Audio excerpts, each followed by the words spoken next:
Hi guys, আমরা বেরিয়ে পড়লাম 1 জানুয়ারি 2024 ডায়মন্ড হারবারের উদ্দেশ্যে।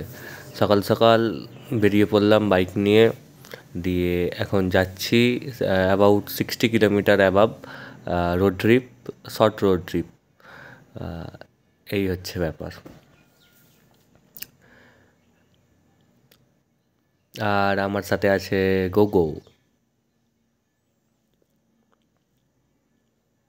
রাস্তাটা ভালোই ছিল, রাস্তাটা খারাপ না। আর মাঝখানে ট্রাফিক সকাল সকাল তো কমই ছিল, যেতে কোনো প্রবলেম হবে না। ডায়মন্ড হারবার ওয়াটার সাইড গিয়েছিলাম আর কি। তো যেতে থাকছি আমরা এখন ফাঁকা রাস্তার মধ্যে দিয়ে, সবুজ গাছ দিয়ে।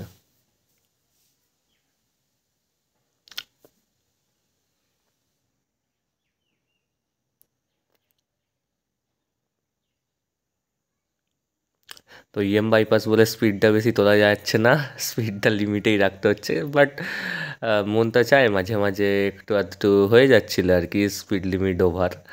তো তাও ঠিক আছে, কন্ট্রোলেই চালাচ্ছিলাম আর কি।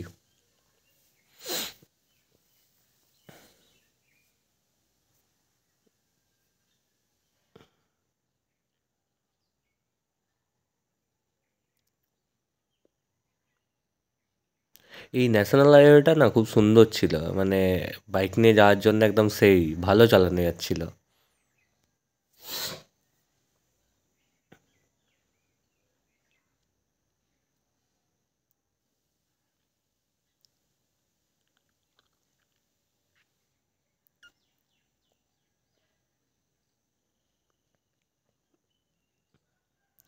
আমাদের যেতে টাইম লেগেছিল অ্যাপ্রক্স 1 আওয়ার্স অ্যাবাভ। তো কোথাও একবার একবার ব্রেক নিয়েছিলাম, ঠিক আছে, কোনো একটা মানে গ্রাম সাইড থেকে। তারপরে ন্যাশনাল হাইওয়ে ধরার পর আর মানে ব্রেক নেওয়া হয়নি, ডিরেক্ট একদম জার্নি। তো 1 জানুয়ারির দিন ছিল, ওই জন্য ভিড় ছিল ওই দিকটা। ডায়মন্ড হারবার সাইডে আমরা যখন এন্ট্রি করি তখন ভিড় ছিল। And তারপরে তো রাস্তা মোটামুটি অল অ্যাবাউট ঠিকঠাক, ভিড়টাও ঠিকঠাক আর ফাঁকাটাও ঠিকঠাক আর কি।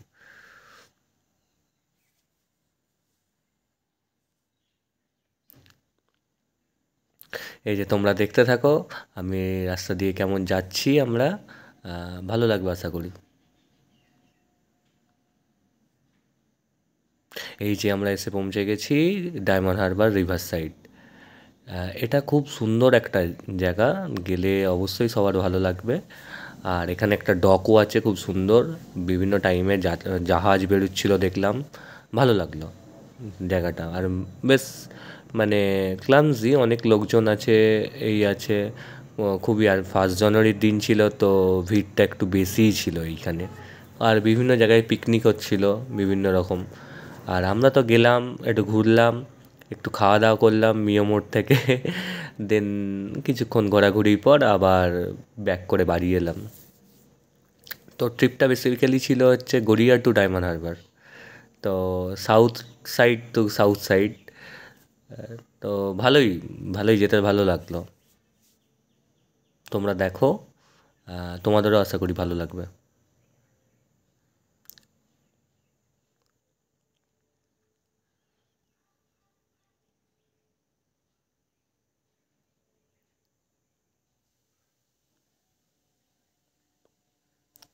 রিভারটা অ্যাকচুয়ালি হুগলি রিভার।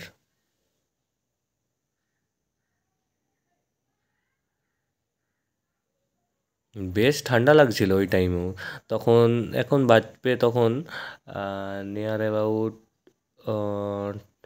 12 o'clock, ইয়া 1 o'clock।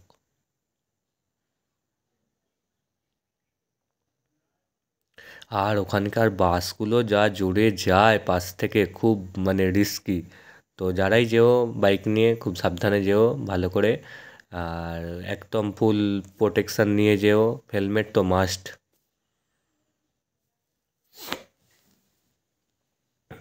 এই যে লেখা আই লাভ ডায়মন্ড হারবার, খুব ভালো। এখানে এখানে হচ্ছে সেলফি প্লেস আর কি। বাস এবার আমাদের রওনা হয়ে গেলাম বাড়ি ফেরার উদ্দেশ্যে। অ্যাকচুয়ালি এটা গ্রাম সাইড টাইপ তো, তো বেশ ভালো, জায়গাগুলো খুব সুন্দর ছিল। ফাঁকা ছিল আসার সময়, খুব একটা ভিড় থাকেনি, কারণ আমি গুগল ম্যাপ দেখে শর্টকাট রোডটা নিয়েছিলাম। তাই আমি অনেকটাই ফাঁকা পেয়েছিলাম। অনেকটা রাস্তা আমি এসেছিলাম ন্যাশনাল হাইওয়ে ধরে, তারপরে ওই ন্যাশনাল হাইওয়ে থেকে আমাকে গুগল ম্যাপ দেখাচ্ছিল আরেকটা শর্টকাট রাস্তা, সেই রাস্তা দিয়ে আমি চলে গেছিলাম।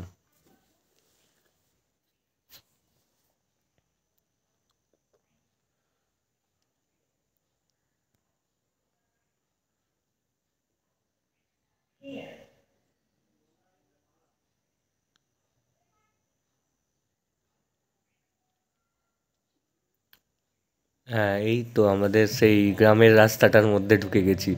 এই রাস্তাটার ওয়ান সাইডে খাল ছিল আর এক সাইডে মানে মাঠ টাইপ ছিল।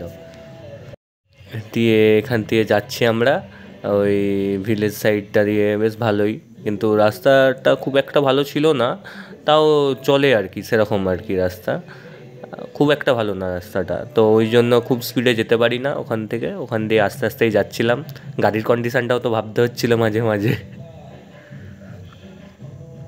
যাই হোক, দেখতে থাকো তোমরা। আর আমার পিছনে বসে থাকা ক্যামেরাম্যান তো খালি বলছে আমার হাতে লাগছে, এতক্ষণ ক্যামেরা ধরা যায় না। যাই হোক, প্রথমবার করলাম তো, তো ওই জন্য একটু বেশি টাইমই ওকে ধরতে হয়েছিল ক্যামেরাটা। তো ওই জন্য বলছিল হাতে লাগছে, ভালো লাগছে না। মাঝে মাঝে আবার বলছিল যে জোরে চালিও না, আস্তে যাও আস্তে যাও।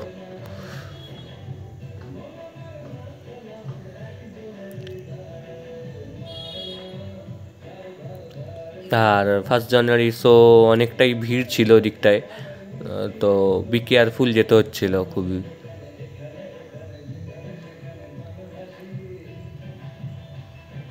দেখো কি জোরে যাচ্ছে এই রাস্তা দিয়ে। বাস ফাইনালি আবার আমরা এনএইচ ন্যাশনাল হাইওয়েতে উঠে গেলাম আহ, কামালগাছির উদ্দেশ্যে আর কি। কামালগাছি থেকে গড়িয়া ঢুকবো। এটা অ্যাকচুয়ালি বারুইপুর।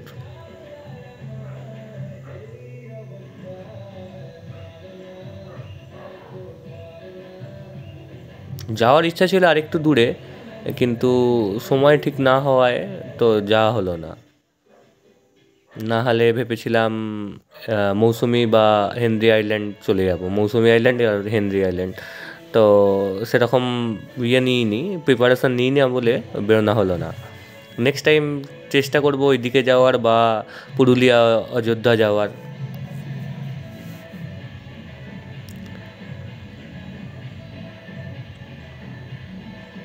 রাস্তাটা এখানটা ছিল বাইপাস, তো বাইপাসটা ভালোই ছিল, রাস্তাটা খুব সুন্দর।